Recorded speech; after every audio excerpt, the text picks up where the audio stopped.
The words that shattered my world didn't come from a stranger or an enemy.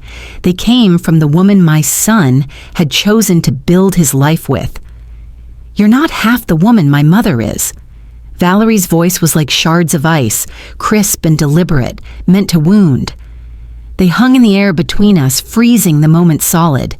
I could feel the weight of the porcelain dessert plate in my hand, the vanilla pudding I'd made from scratch, suddenly feeling like a lead weight. A profound, deafening silence swallowed the dining room.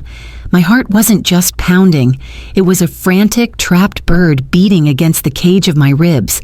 And then something inside me, something that had been bending for years, finally snapped. I pushed my chair back, the legs scraping against the wooden floor like a gunshot in the quiet, and I looked directly into her smug, cruel eyes. My voice, when it came, was terrifyingly calm. "Then she can start paying your rent." The color drained from my son David's face so completely I thought he might faint. "Rent?" he choked out, his eyes wide with a panic I didn't yet understand. "What rent?" In that single crystallized moment, I knew my life and theirs was about to change forever. My name is Eleanor, and I am 72 years old. And on that night, I learned a brutal, necessary truth, that a mother's unconditional love, when given without boundaries, can become her greatest weakness and the gateway to her own profound betrayal. For 6 long months, I had been the silent, secret guardian of their comfortable life. Every month, like clockwork, I would log into my banking app, my arthritic fingers stumbling over the screen, and transfer $1,200 to the management company of their sleek, downtown apartment. I told myself it was my duty. My son, my only child, my David, had come to me half a year ago, his shoulders slumped in a defeat that tore at my soul. "Mom, I lost my job at the firm, the downsizing. It's just for a little while, just until I get back on my feet. We're going to be evicted." He had that broken little boy voice that always disarmed me, that always reached into the very core of my motherhood and twisted. What was I supposed to do? Let him suffer? Let him and his wife end up on the street? So I dipped into the savings I'd painstakingly built over 50 years of work, first as a secretary, then running my own small tailoring shop from the sunroom. The money I'd saved penny by penny, denying myself vacations, new furniture, even proper medication for my arthritis, all for a rainy day. I never imagined the storm would be my own son's financial recklessness, or that I would be the one getting drenched. "It has to be our secret, Mom," David had pleaded, unable to meet my eyes. "Valerie, her pride. You know how she is. I don't want her to feel like a charity case." Oh, the bitter irony of it now. I thought he was being protective of his wife's feelings. I was too naive, too blinded by a mother's love to see the truth. He was protecting his own ego, his own carefully constructed image as the successful provider. He wasn't shielding her from shame. He was shielding himself from having to admit his failures to the woman who looked up to him. And so, the charade began. While I was counting every single dollar, switching to generic brand groceries, and postponing a much-needed root canal to scrape together their rent money, they were living a life of blissful ignorance and reckless spending. My social media feed was a curated gallery of their indulgence. Dinners at expensive restaurants I could never afford to enter, new designer clothes, weekend getaways to wine country. Valerie would casually mention her latest spa day or the new handbag she'd just had to have. And I would just smile, a tight, painful smile, while inside, a small, bitter part of me withered. I was eating canned soup for dinner in my quiet, aging house, surrounded by the ghosts of happier times, while my money funded their life of thoughtless luxury. The night of the fateful dinner, I had tried so hard to create a bridge. I'd spent the entire day cooking. I made his favorite meal, herb-roasted chicken, garlic mashed potatoes, green beans almondine, the same meal I used to make for his birthday when he was young. The table was set with my mother's fine china and the silver cutlery my late husband Arthur and I had received as a wedding gift, pieces I only brought out for the most special of occasions. I wanted it to be perfect. I wanted to feel like a family again. But the moment they walked in, I could feel the tension. Valerie was wearing a stunning, obviously expensive emerald green dress, her smile a sharp, polished thing that didn't reach her eyes. David was jittery, his laughter a little too loud, his eyes constantly darting away from mine, finding fascinating details on his phone screen to absorb his attention. Throughout the meal, the barbs came, subtle at first, then growing bolder. "The chicken is a little dry, don't you think, Eleanor?" Valerie remarked, pushing the food around her plate. "My mother uses a sous vide machine. It locks in the juices perfectly. You should look into getting one." She glanced around my living room, her nose slightly wrinkled. "This wallpaper is so classic. Mom's interior designer just redid their entire place in a minimalist aesthetic. It's all clean lines and open space, so much more modern." I bit my tongue, each comment a tiny pinprick. I just nodded and smiled, that same tired smile, trying to keep the peace, trying to swallow the rising tide of hurt and indignation. This house, with its slightly faded wallpaper and well-worn furniture, was my sanctuary. Every scuff on the floor held a memory of Arthur. Every chip in the china told a story of a family meal, a holiday gathering, a life lived. To her, it was just outdated. To me, it was my life's museum. When I brought out the dessert, the vanilla pudding with a delicate caramel swirl, David's ultimate childhood comfort food, I thought maybe, just maybe, we could salvage the evening.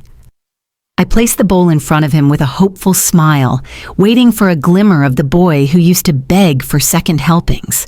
Instead, Valerie looked from the simple pudding to my face, and that's when she unleashed her masterpiece of cruelty. She didn't even address David. She looked right at me, her eyes cold and evaluating, and said those 7 words that will be etched into my memory until the day I die. "You're not half the woman my mother is."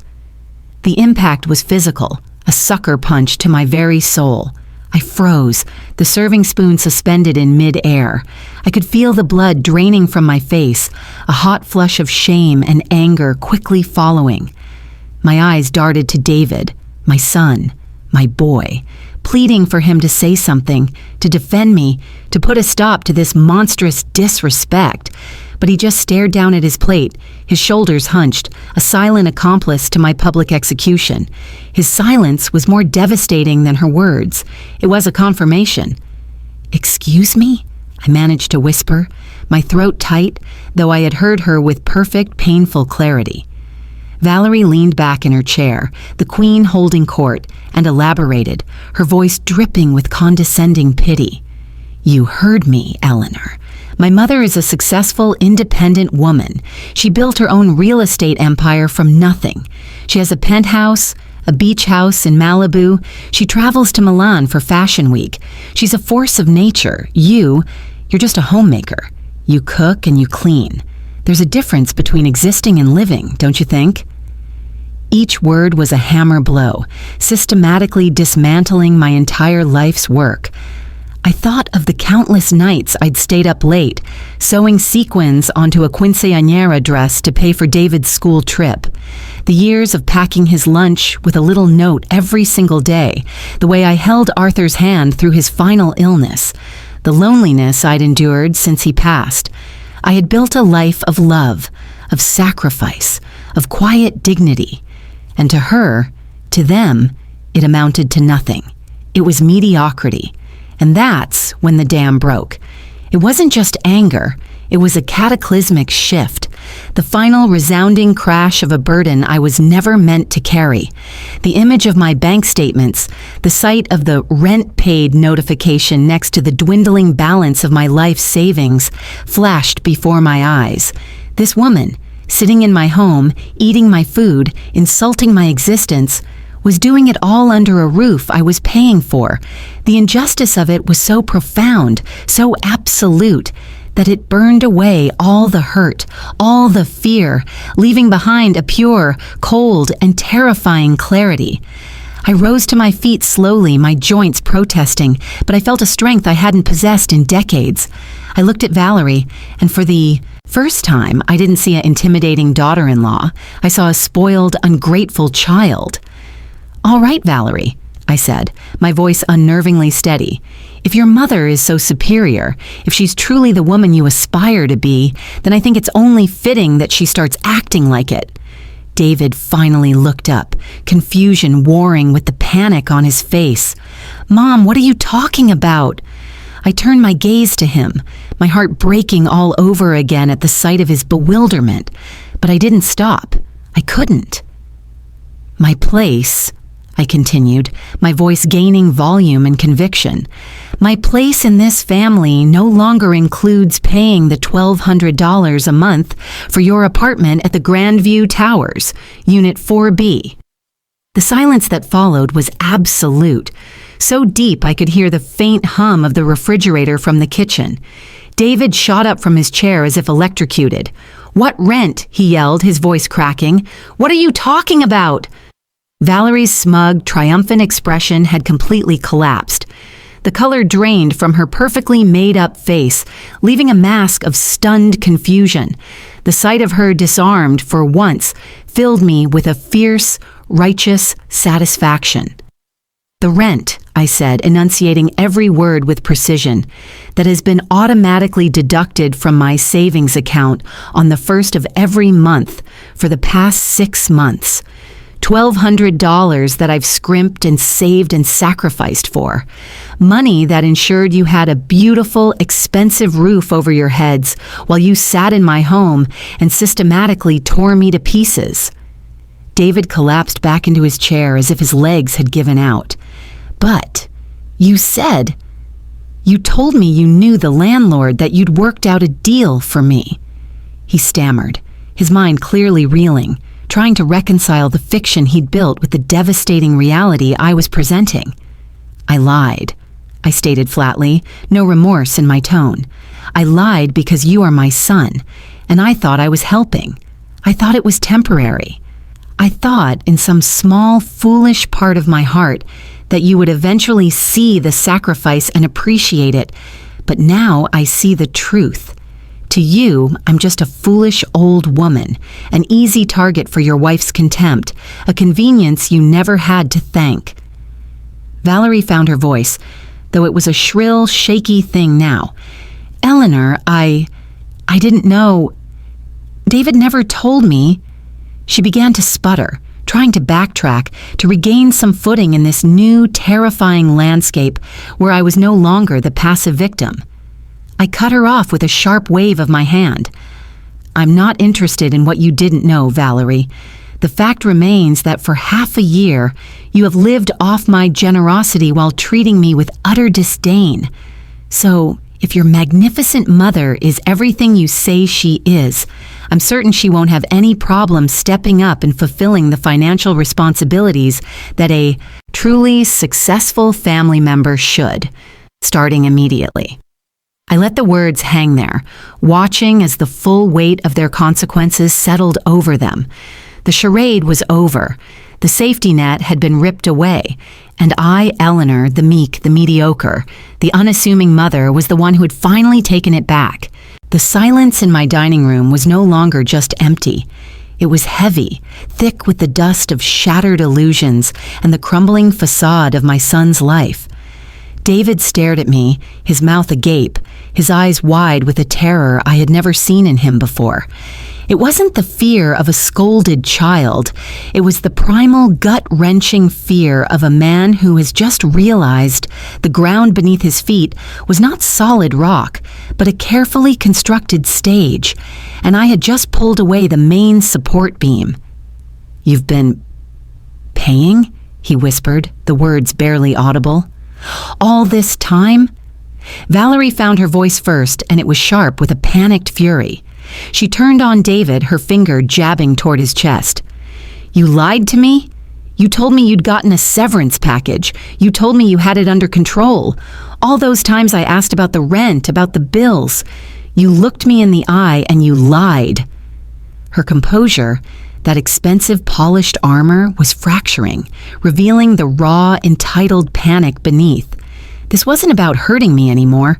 This was about her reality collapsing. "I had to," David cried, his hands flying up in a defensive gesture. What was I supposed to say? "Don't worry, honey, my mommy is paying our way"? You would have looked at me like I was nothing. His eyes darted between Valerie and me, a trapped animal looking for an escape that no longer existed. And in that moment, I saw the entire pathetic ecosystem of their marriage laid bare. His lies were not just to me. They were the very foundation of his relationship with her. He had built a palace of deception, and I had been the unwilling, unpaid contractor, holding up the walls from the outside while he pretended to be the king inside. My sacrifice had enabled his fiction. My love had funded his cowardice. "Look at you," I interjected, my voice cutting through their hysterics. My calmness seemed to unnerve them even more. "David, she's looking at you like you're nothing right now. The only difference is, now she knows it's the truth."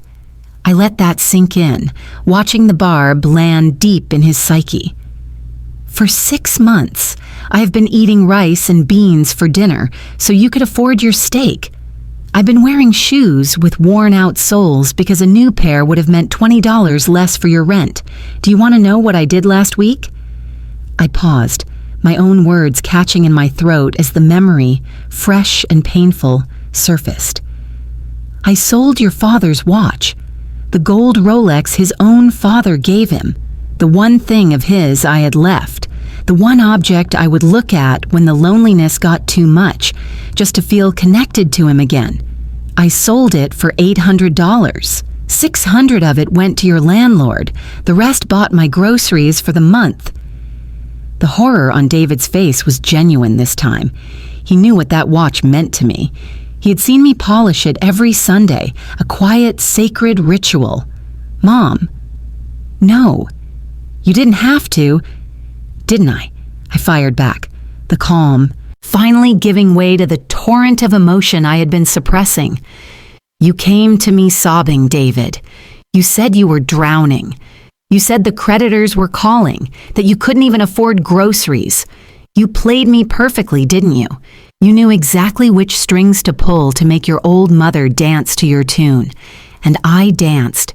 I danced until I was exhausted, until I had nothing left to give. And for what? So you could sit at my table in the home where I raised you and allow your wife to tell me I'm less of a woman?" Valerie, seizing an opportunity to redirect the blame, rounded on me again. "This is your fault. You coddled him. You never taught him to be a man. You always rushed in to fix everything. My mother would have never—" "Your mother!" I roared, the sound so foreign and powerful coming from me that both of them physically flinched. "Let's talk about your paragon of a mother, shall we? The successful, independent woman. Where was her success when you needed a down payment for your car? Where was her independence when you maxed out your credit cards on that trip to Cabo? From what David has let slip over the years, your empire-building mother is very generous with advice, but remarkably tight-fisted with her checkbook. She believes in tough love. Isn't that right?"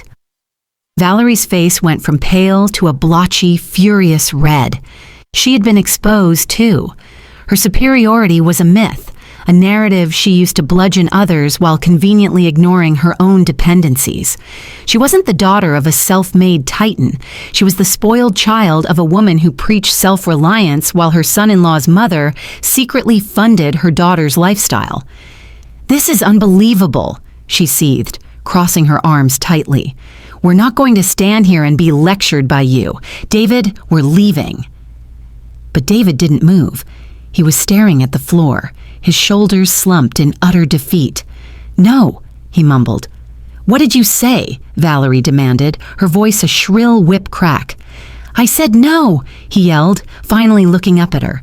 His eyes were bloodshot, filled with a mixture of shame and a dawning, terrible clarity. There's nowhere to go, Valerie. Don't you get it? The magic money tree has just been chopped down. We have exactly $17 in our checking account. The savings is gone. I drained it months ago. Another bomb. Another layer of the lie peeled back. Valerie stared at him, her jaw slack. What? You told me we had $5,000 in savings. You told me that just last week when I bought the new console.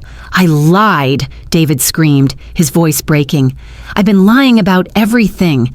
The job, the money, the savings, all of it. I lost my job 3 months ago, Valerie. Not 6 months ago when I told Mom. 3 months ago. For the last 90 days, it's just been her. He pointed a trembling finger at me. Her and her life savings, paying for absolutely everything. The room spun. 3 months. He had been jobless. For 3 months, and I had never known. He had let me continue my desperate sacrifices, selling my most precious memories, while he pretended to be looking for work. The betrayal was so deep, so profound, it felt like a physical wound. I had to lean against the table for support, my breath coming in short, sharp gasps. Why, I managed to choke out, the word laden with a grief I could no longer contain. David, why? Why would you do this to me? To us? He sank into a chair, burying his face in his hands. His voice was muffled, broken. Because it was easy. Because you always said yes. Because every time I started to panic, I'd think, it's okay, Mom will help. And you always did. You were my safety net, and I just kept falling, knowing you'd be there to catch me. I never thought there would be a bottom. Valerie was crying now, but they were not tears of remorse. They were tears of self-pity and rage. You idiot, you absolute fool. I married a liar and a failure. My friends, my family, what am I supposed to tell them? She wasn't crying for our broken family. She was crying for her shattered social standing. That's what you're worried about, I asked, a bitter, incredulous laugh escaping my lips. What you'll tell your friends? My son has been lying to us both. We are standing in the ruins of our family, and you're concerned about gossip at the country club. I looked at David, who was sobbing quietly. Do you see now? Do you see what your lies have bought you? A wife who cares more about appearances than your character. A life built on quicksand. Mom, I'm sorry. David wept, his body shaking. I'm so sorry. I have a problem. I think I have a real problem. I can't get my life together. I'm drowning and I'm pulling everyone down with me. For the first time that night, I heard a note of genuine self-awareness. It wasn't an excuse. It was a confession. And despite the canyon of hurt between us, the mother in me, the eternal fixer, twitched with the instinct to comfort, to absolve, to find a solution. But I clenched my fists, my nails digging into my palms. I could not rush in this time. I could not be the net. He had to hit the ground. He had to feel the impact. David, I said, my voice weary, drained of all its previous fire. Admitting you have a problem is the first step, but it is your step to take, not mine. I cannot walk it for you. I have been carrying you for 35 years. My back is broken. Valerie wiped her tears with a furious swipe of her hand. So that's it? You're just going to throw your own son to the wolves? What kind of mother are you? The question hung in the air, and instead of filling me with doubt, it filled me with a final, unshakable resolve. I looked at this young woman, this stranger who shared my son's name, and I gave her the most honest answer of my life. The kind of mother who is finally learning that love sometimes has to be tough. The kind of mother who realizes that saving my son now means stopping him from destroying us both. I am not throwing him to the wolves, Valerie. I am finally taking the meat away so the wolves will leave. You have 30 days. Your lease is paid through the end of next month. After that, you are on your own. The finality in my voice was absolute. There were no more tears left in me, no more arguments, no more pleas. I had laid down the law of consequences, a language they had both forgotten how to speak. I turned and walked out of my own dining room, leaving them surrounded by the ruins of their own making. The dinner was over. The performance was finished. And for the first time in a very, very long time, I was no longer playing a supporting role in someone else's tragedy. I was stepping into the uncertain, terrifying, and liberating spotlight of my own life. The silence that settled over my house after they left was a living thing. It wasn't the peaceful quiet I was used to. It was a heavy, resonant emptiness, vibrating with the echoes of shattered trust and the ghost of my son's sobs. I didn't clean up. I stood in the center of my living room, surrounded by the wreckage of the dinner, the half-eaten pudding congealing in its bowl, the crystal glasses smudged with fingerprints, the single overturned chair where David had finally collapsed. I just stood there, feeling the tectonic plates of my life grind into a new, terrifying configuration. The woman who had meekly accepted insults in her own home was gone. In her place was someone raw, furious, and trembling with a terrifying freedom. I had torn down the world as I knew it, and now I was standing in the dust, wondering if I had the strength to breathe it in. The phone started ringing an hour later. David's name flashed on the screen, a digital plea for forgiveness. I let it go to voicemail. It rang again and again. By the 10th call, the sound was like a drill bit into my soul. I finally picked it up, not out of weakness, but to establish a new boundary. The very first one. "Mom, please." His voice was a ragged, wet mess. "You have to understand. I was trapped. I didn't know what else to do." "Stop," I said, my voice flat, devoid of the warmth he was so accustomed to mining for comfort. "Just stop, David. There's always a choice. You chose the lie because it was easier than the truth. You chose to let her humiliate me because it was easier than defending me. Those were your choices. Own them." He was silent for a moment, and then he whispered the words I knew were coming, the words that had always been my kryptonite. "Mom, I don't know what to do. I'm scared."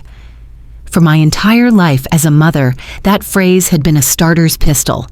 "I'm scared" sent me sprinting, checkbook in hand, ready to build a fortress around him. But tonight, I made myself stand still. I let his fear hang in the space between us, and for the first time, I did not rush to swallow it for him. "Good," I said, the word feeling foreign and cruel on my tongue. "You should be scared. Being evicted is scary. Having no money is scary. Facing the consequences of your actions is terrifying. Welcome to the real world, David. It's a place I've been living in on your behalf for a very long time." He started crying again. Great, heaving sobs. "Are you just going to let us be homeless? Your own son?" The manipulation was so blatant, so practiced, that it sparked a fresh wave of anger. "Do not," I said, my voice dropping to a low, dangerous register I didn't recognize. "Try to manipulate me with guilt. Not tonight. Not ever again. You are a 35-year-old man. Your housing is your responsibility. Your wife's housing is your responsibility. I have relieved myself of that duty. Permanently." I hung up then, my hand trembling so violently I almost dropped the phone. I felt like a monster. The ghost of the good mother I was supposed to be screamed in my head that I was abandoning my child. But a newer, quieter, stronger voice whispered that I was finally seeing my child, not as a perpetual little boy, but as a capable, if deeply flawed, adult. I was giving him the gift of his own consequences. It was the most painful gift I had ever given. The next 2 weeks were a strange, suspended period of purgatory. David called every day. His messages cycled through phases, desperate pleading, angry accusations, and finally a hollow, defeated resignation. Valerie, I learned through his fragmented updates, had packed a suitcase and gone to stay with a friend. Her superior mother, when finally informed of the situation, had apparently offered thoughts, prayers, and a lengthy lecture on financial responsibility, but not a single dollar. The irony was so thick you could choke on it. I went through the motions of my life. I opened my tailoring shop each morning, the familiar scent of fabric and thread a small comfort. I measured clients. I pinned hems. I lost myself in the rhythmic hum of the sewing machine. But my mind was a battlefield. One moment, I was the triumphant heroine who had stood up for herself. The next, I was a cruel hag who had destroyed her son's life. I barely slept. I'd lie in bed, Arthur's side cold and empty as always, and replay the entire dinner, searching for a moment where I could have stopped it, where a different word from me could have changed the outcome. But I always came back to Valerie's sneer. "You're not half the woman my mother is." That wasn't a casual insult. It was a deeply held belief, and my son's silence was his endorsement of it. That was the wound that refused to scab over. It was during this time of internal chaos that a lifeline appeared from the most unexpected direction. It was a Tuesday, my quietest day at the shop. The bell above the door chimed, and I looked up from altering a wedding dress to see an elderly man standing there holding a beautifully tailored overcoat. He had a kind, weathered face and sharp, intelligent eyes. "Eleanor?" he said, his voice warm and slightly hesitant. I squinted, my mind scrambling to place him, and then it clicked. "Michael? Michael Gable?" A brilliant smile broke across his face. "I wasn't sure you'd remember me." How could I forget? Michael Gable had been my first real love in college. He was the brilliant, ambitious physics major who had talked about working for NASA.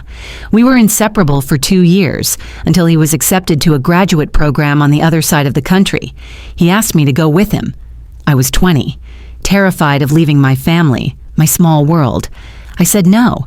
He left. I met Arthur a year later. Life moved on.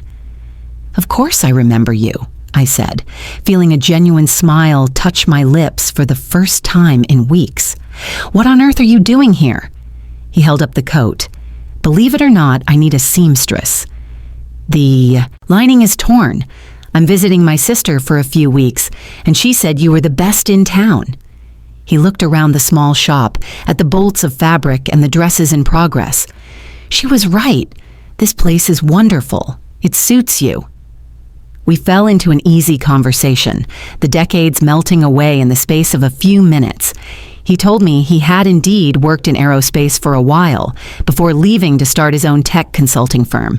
He'd never married, had no children, but had lived what sounded like a full, fascinating life, traveling the world. He'd retired last year. "And you?" he asked gently. "Arthur?"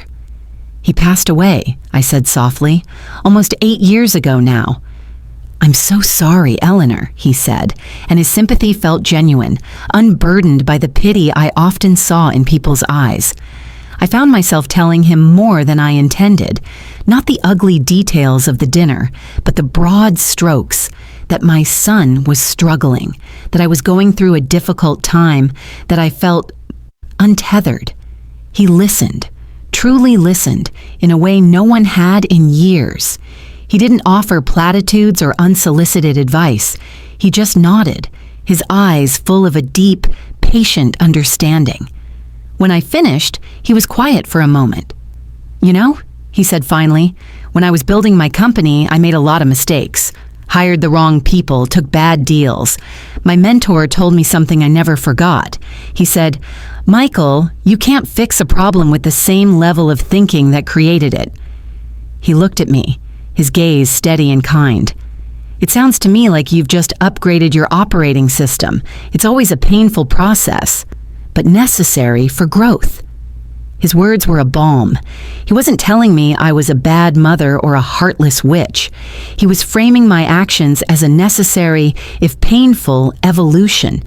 He came back the next day to pick up the coat, and the day after that, he stopped by to ask if I wanted to get a cup of coffee, and that's how it began. Our conversations became my anchor in the storm. We talked about everything: books, politics, our regrets, our small triumphs. He asked me about my tailoring, about the stories behind the wedding dresses I was working on. He made me feel interesting. He made me feel like Eleanor, a person with thoughts and opinions, not just David's mother or Arthur's widow. I told him about the dinner. I told him about the rent, about Valerie's cruelty, about David's betrayal. I cried in a way I hadn't allowed myself to cry in front of anyone. He just held my hand across the table, his grip firm and steady. "You built a life on a foundation of love and duty, Eleanor," he said quietly. "There is immense honor in that. But when the people you're loving and dutiful toward start using that foundation as a doormat, you have every right to stop the construction. You haven't stopped loving your son. You've just stopped letting him use your love as a weapon against you." It was the truest thing anyone had ever said to me. Meanwhile, David's situation was deteriorating.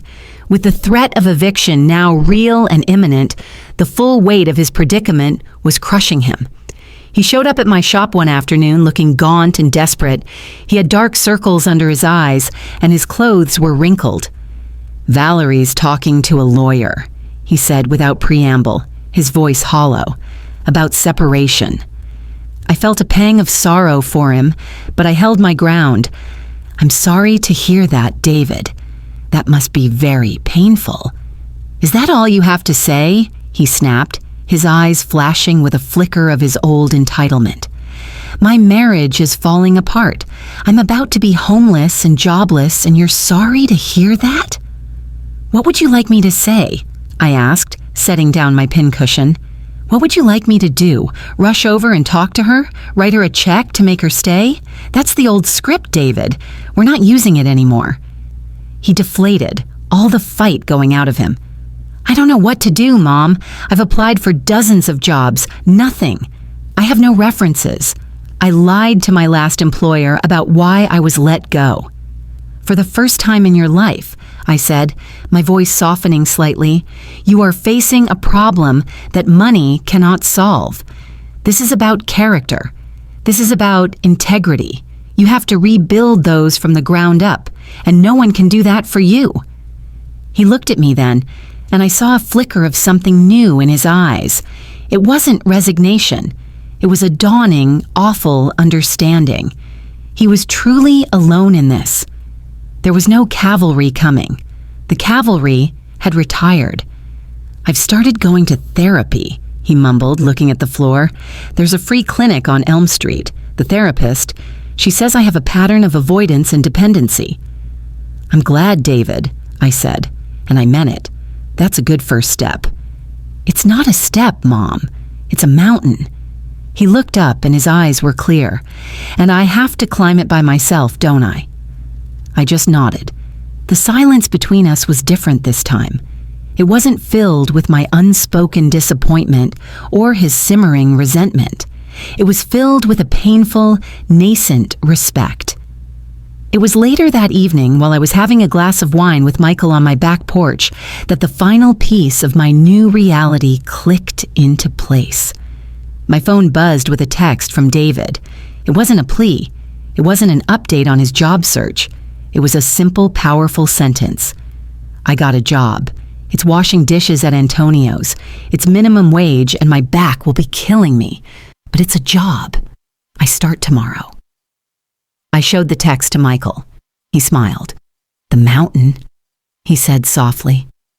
I looked at that text, at those simple, unadorned words, and I felt a surge of something so powerful it stole my breath.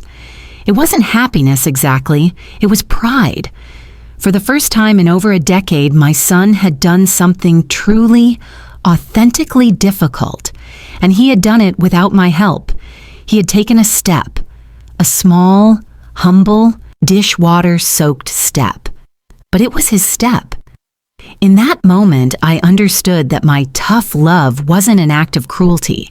It was the most profound act of faith I had ever performed. I had finally believed he was strong enough to stand on his own, and in doing so, I had given him the opportunity to believe it too. The road ahead for him was long and steep, but he was finally on it. And for the first time since that terrible dinner, I felt a flicker of peace. The aftermath was brutal, but I was no longer adrift. I had found my anchor not in another person, but in my own unwavering resolve. The text message from David felt like the first clean, honest breath after being trapped in a house fire. I got a job. It's washing dishes at Antonio's. It's minimum wage and my back will be killing me, but it's a job. I start tomorrow. I read those words over and over, my fingers trembling against the phone screen. There were no excuses, no requests for pity, no hidden pleas for a better option. It was a simple, stark statement of fact. He had faced the abyss, and instead of turning to me, he had rolled up his sleeves. The pride that swelled in my chest was a different species from the pride I'd felt at his graduations or promotions. This was a fiercer, purer thing, born not from his success, but from his struggle. This was the pride of seeing someone finally choose the hard right path over the easy, wrong one. Michael, sitting beside me on the porch, watched my face. He didn't ask what was wrong. He simply waited, his presence a steady anchor in my churning sea of emotions. When I finally showed him the text, a slow, knowing smile spread across his face. "The mountain," he said softly, echoing his own earlier wisdom. And he was right. David wasn't at the summit. He was just beginning the grueling climb, his hands raw and his boots laced tight. But he was on the mountain. He was climbing. The following weeks were a study in contrasts, a life split between a past I was gently laying to rest and a future that was beginning to shimmer with tantalizing possibility. David's life became a monument to humble necessity. He rented a single Spartan room in a house shared with other men, its only decoration a framed photo of him and his father I'd given him years ago. He worked the late shift at the restaurant, coming home smelling of grease and sanitizer, his hands perpetually pruned and raw. Our conversations, once minefields of manipulation and guilt, became brief, factual updates. He told me about the demanding chef, the camaraderie with the other dishwashers, the profound exhaustion that came from an honest day's work. He didn't ask for anything, not once. I had to learn a new kind of motherhood, one that involved sitting on my hands and biting my tongue. The instinct to rescue him was a phantom limb, an ache that flared when he mentioned his sore back or his thin mattress. I wanted to buy him a better bed, slip him $100 for a good meal, use my connections to find him a softer job. But I didn't. I learned to say, "That sounds tough," instead of, "Let me fix it." I was learning to be his witness, not his savior. And in that strange, painful space, a new respect began to grow between us, fragile and green as a spring shoot. While David was rebuilding his life from the ground up, Michael was showing me a world I thought had passed me by.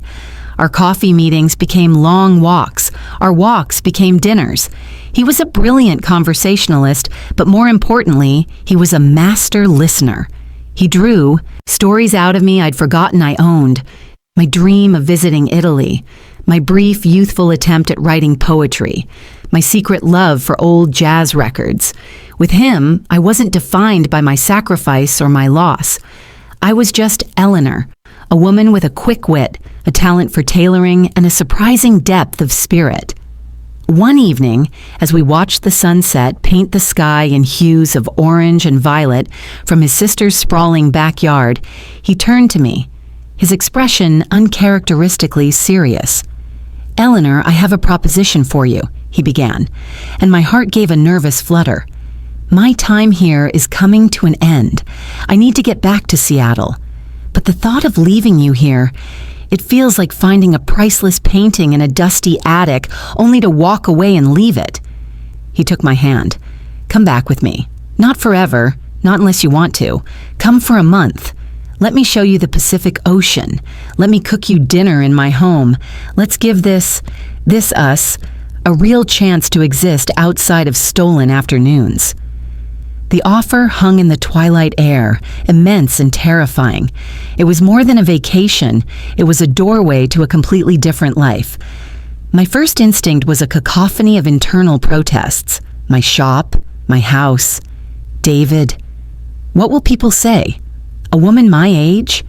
But as I looked into Michael's earnest, hopeful eyes, another voice, a newer, braver one, whispered a single revolutionary word.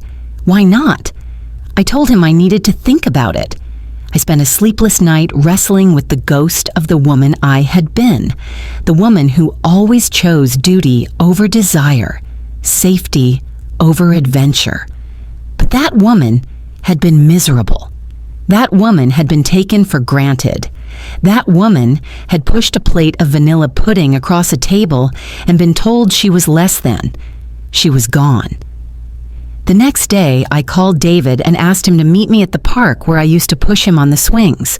He arrived looking tired but clear-eyed, the perpetual fog of anxiety having lifted from his features. We walked in silence for a while, the crunch of gravel under our feet a familiar rhythm. Michael has asked me to go to Seattle with him for a while, I said, my voice steady despite the tremor in my hands.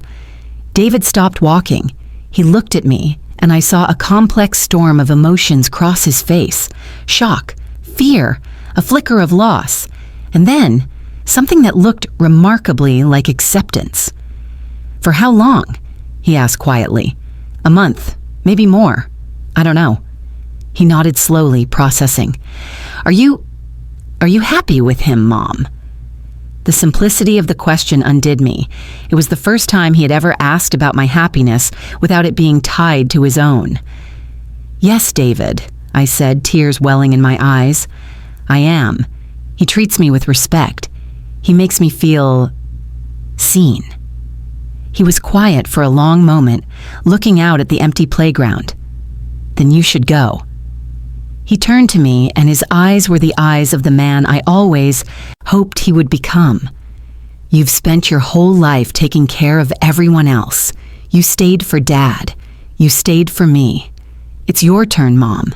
You should go. The forgiveness and blessing in his words were more profound than any apology he could have offered. He was releasing me. In letting him go, I had given him the strength to let me go too. The days before my departure were a whirlwind. I arranged for a fellow seamstress to manage my shop. I packed a suitcase not with practical, sensible clothes, but with my best dresses, the ones I'd been saving for a special occasion. My life had become the special occasion. David helped me, demonstrating a newfound competence and steadiness. There were no hysterics, no guilt trips. It was the most adult interaction we'd ever had. At the airport, he hugged me tightly. I love you, Mom, he whispered into my hair.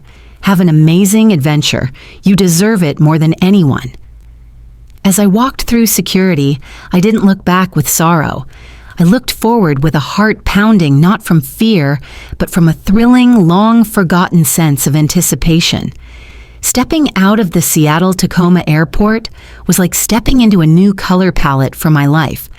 The air was damp and smelled of salt and pine, and there was Michael, waiting at the arrivals gate with a bouquet of vibrant blue hydrangeas and a smile that could have powered the city.